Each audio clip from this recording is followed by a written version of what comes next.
I literally you physically just fit winced then. That was It's like, I'm there. Oh, that really took over me, just the thought of that. I mean, the imagination is... Ketchup, You know, right?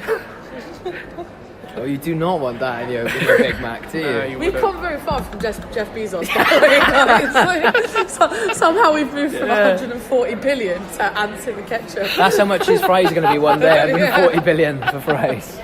That's how it starts. My dad €5. still does that because my dad's born in like the 60s, right? And so he always talks about not the potato famine, because that was like Right. 1900, but there was like a potato blight or something in Ireland. Yeah. He's like, I always remember when chips went up, they used to be like 50p per packet, and then the potato famine put them up to like £2 something, and they never went down. Even when there were more potatoes, they never put the price down. I was like, yeah, that's pretty much capitalism, Dad.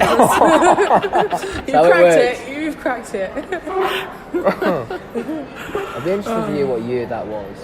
70s, definitely. I mean, can I Google it? Yeah. Because there was the potato famine, which was like, oh, and we always joke with him about that. We're like, yeah, the famine, Dad, like he's 100 and something. But while you're searching that, I'll go back on to Jeff Bezos. We will cover it, I promise. I promise.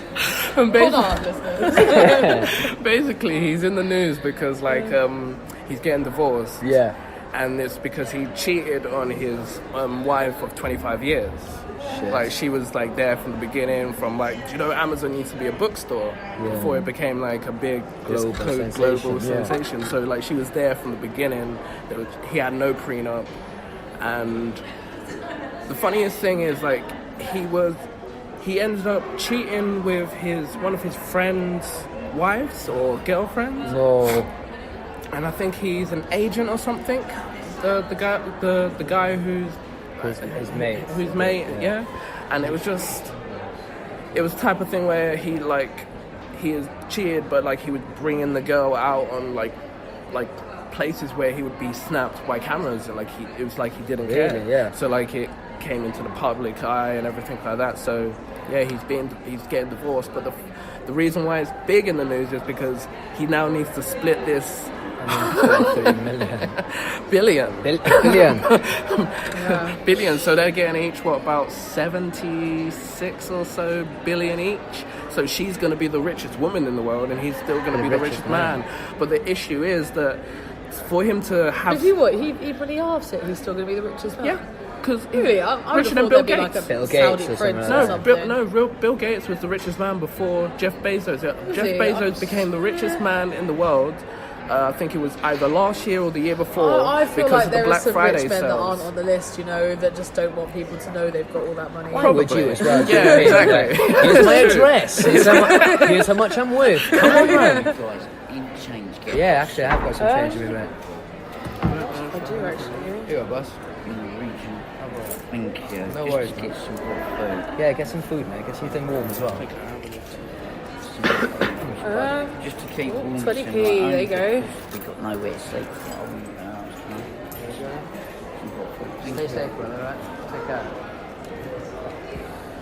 Where's Jeff Bezos when you need him? You know, right? That's what's annoying about all this wealth in the world. Yeah, that's There's what I mean. people literally on our streets who've got no food or shoes. Did you watch that? There was one on BBC lately. I think it was about homelessness in Manchester or somewhere near Manchester, a little town outside. Yeah. And they only have 8 rooms for young people who are homeless. Yes, yeah. And you're like, so like most people don't even bother applying because there's a 3-week waiting list. And you can only stay there for 3 days at a time and stuff like that, so they can let someone else in. And I'm like, that's not how the system that's should not work. housing. Like that's not getting someone back on their feet. You know, like so I've kind of had this idea like because I love architecture and buildings and designs and stuff.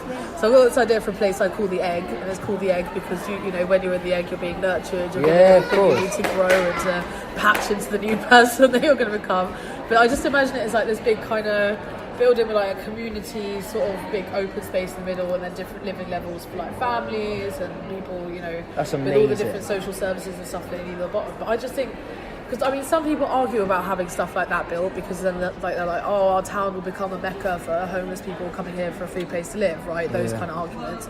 But my argument against that would be build one in every town. Yeah, exactly. Like, then you can't mean? say that we're supporting someone else's homeless people. Like build them all over the country. Like have that support everywhere. Also, what kind of person do you have to be to go like, I'm not having those homeless people living in a facility near me? Well, do you know what I mean? Yeah, no, it does happen though. Like I'm from the home counties, which is very much not in my backyard territory. You know? Of course. I think I probably live 5 minutes away from the fields of wheat that Theresa May ran through. That interview alone makes me laugh. So the one where she's talking about what you like to do in her downtime, and she's like, I like to cook. She's trying to be a normal human being for about like, 5 minutes. She's and like, never I works. don't just wake up, work, and then sleep, and then work. So have you ever watched The Thick of It? Yes, yeah, it's like my favourite. That's what I imagine it to be like. Like I'm sure it's so spot on. Like that guy in the first season where he's like, he goes home and then that woman calls him like, are you awake? Have you seen the news? He's like, well, I came home and I realised that I'd only be asleep for 20 minutes before I had to come back in again. So I haven't even taken my trousers so off. I haven't even taken my trousers off. Yeah. Just having like an egg at the dinner table. Like, it's tragic. So yeah, I'm awake. The writers of that actually went and spent time with politicians and stuff. Like you can see by their manners. A couple of them are loosely based on characters as well. There's Boris is in there. I feel like even that woman, because there's that woman in the later seasons who I feel is very much Theresa May. Like she's in power and everyone's coaching her like, you're shit, you can't do this. You have to. What's her name? The only one I really remember is Malcolm Tucker. Oh, Peter Capaldi in that is just outstanding. Come the fuck in or fuck the fuck off. I go on YouTube sometimes because you can just type in Malcolm Tucker's best bits and just sit and watch him insult people for about 12 minutes. It's brilliant. I kind of want to write a poem on that. Just to improve my levels of swearing, you know, just if I could write a poem. It down. Yeah, if I could just like know that I had the swear words there, like ready to go. It's amazing. It's absolutely incredible. What are you reading? Okay, so I found this article like today. It was about do you know there's a kind of association that the royal family, some of the members of the royal family, Prince William included, or Prince Harry as well, they set up called Heads Together, which was focusing on fighting prejudice associated with mental health and enabling people to access help. And it's basically, since it started, it was like in the beginning when they first had the idea to put it into action, they spoke to a lot of celebrities about it, and they said, we're thinking of doing this, setting up this association for this cause. Would any of you guys want to kind of back our cause and support us and kind of push this forward, because it would help like push it, make it more widespread? And basically a lot of celebrities are getting a lot of bad press in this sense, because the royals are saying that no one wanted to help them. Really? No celebrity, it says that celebrities shied away from supporting the royals' Head Together charity because they feared the stigma surrounding mental health. So if they supported it and endorsed it, people would say, oh, well, they're supporting it because they have mental health. Yeah. But this is my argument. Everybody has mental health. Yeah. You know whether you're in good health or bad health, everyone has a level of mental health. Yeah. And I'll be like, well, I don't have it. Well, then you're brain dead if you don't. Do you know? Yeah, no, I agree. I completely agree. And they were saying that basically the only time that they actually started to stand up and help them was when like the campaign actually got off the ground. Got off the ground. They started making some headway, and they started making widespread like action and help and stuff like that. And once that actually started getting the ball rolling, the celebrities were like, well, yeah, we'll come and help. And now support. there's something in it for them. Yeah, that's. I think that's kind of disgusting. That like kind of you couldn't just support it just because it's a good cause and it would help people, and like. What celebrities did they approach them? It doesn't say, but it does say that numerous celebrities, including Stephen Fry, Rio Ferdinand, Andrew Flintoff, and Ruby Wax. Stephen Fry's got bipolar, right? And he has episodes where he just disappears and whatever. When was the last time they found him in France? They found him in France one time. I don't know. I just know that he quit QI because of it. Yeah.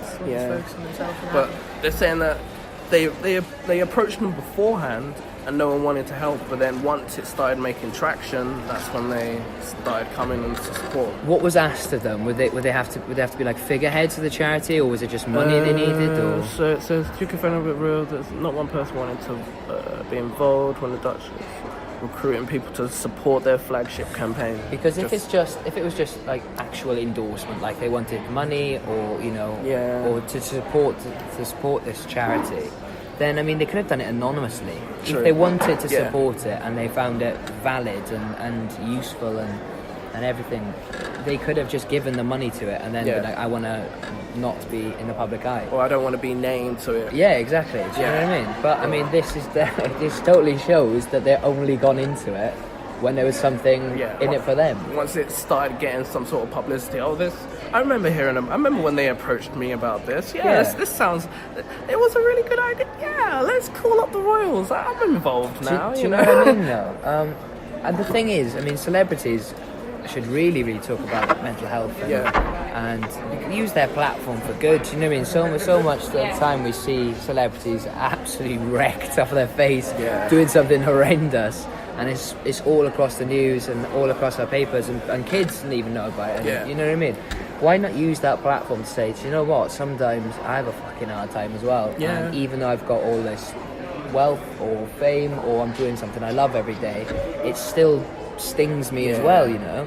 I think there's a beautiful humility to that. I think people would really appreciate it and resonate with that. Because I mean, especially, what was it you were saying the other day about technology? It was yesterday, about fucking technology and how we're kind of being left behind. Yeah, a lot of people are being left behind because like it seems like over the last 10 years we've gone from like here to like up there. There is a general trend that if you look at technology, like it's anything from, we're talking when they invented better ways to plough fields and new stuff like that, we class that as technology. So like pretty much in most human history it's this flat line, maybe gradually going up. We get to sort of the 1900s where we have the Industrial Revolution, it starts going up a bit more. But in the last sort of 100 years or so it's been going up and up, and pretty much since we hit about halfway through the 90s we've basically been on this completely straight upwards trajectory, exponential, where we don't know where it's going to stop. So like almost every day we're outdoing the knowledge we had yesterday, which in a lot of ways is detrimental.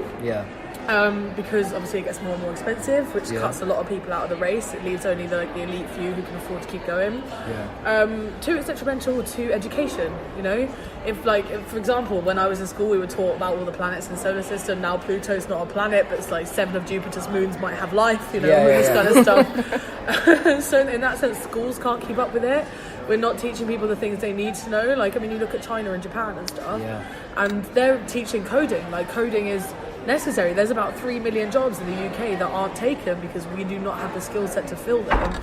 And that's a lot of it is in the tech industry and understanding coding, mathematics, programming, that kind of stuff, which we just do not teach. We just don't. Like, when I remember being in school and doing IT and we did a PowerPoint on healthy eating, like school very much trains us to be office workers, to be thinking inside the box office workers. And I think in the last few years we've really seen a change in that, because so, you look at, this surprises me as well, you look at things like Addison Lee, right? Biggest taxi company in the UK, overtaken by Uber within the space of a few months. Like Airbnb, like, so one of the biggest hotel companies on the planet, doesn't own any hotels. Uber doesn't own any taxis. Who else was there? Amazon, again with Jeff Bezos, like biggest retailer in the world, doesn't actually own any stock. Something very bizarre is happening. I think a lot of companies are looking more to have creative thinkers in the workplace rather than just yes men, because you could have an established business for 20-30 years that can be overtaken overnight if you don't keep up with changing patterns and you don't keep up with trends.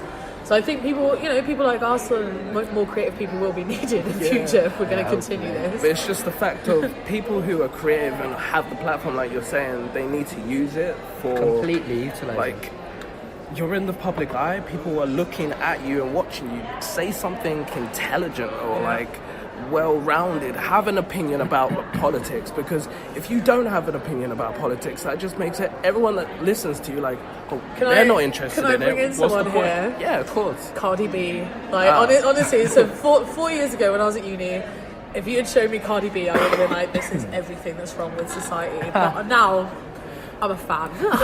I'm a massive... I couldn't name you one song. She does that one about with the red bottom shoes and shit. Oh god, It sounds right up my street. Yellow. Oh no, it's like this. But this is what I mean. If you had asked me before, I would have been like, nah. But she's so funny. Like just on a side note.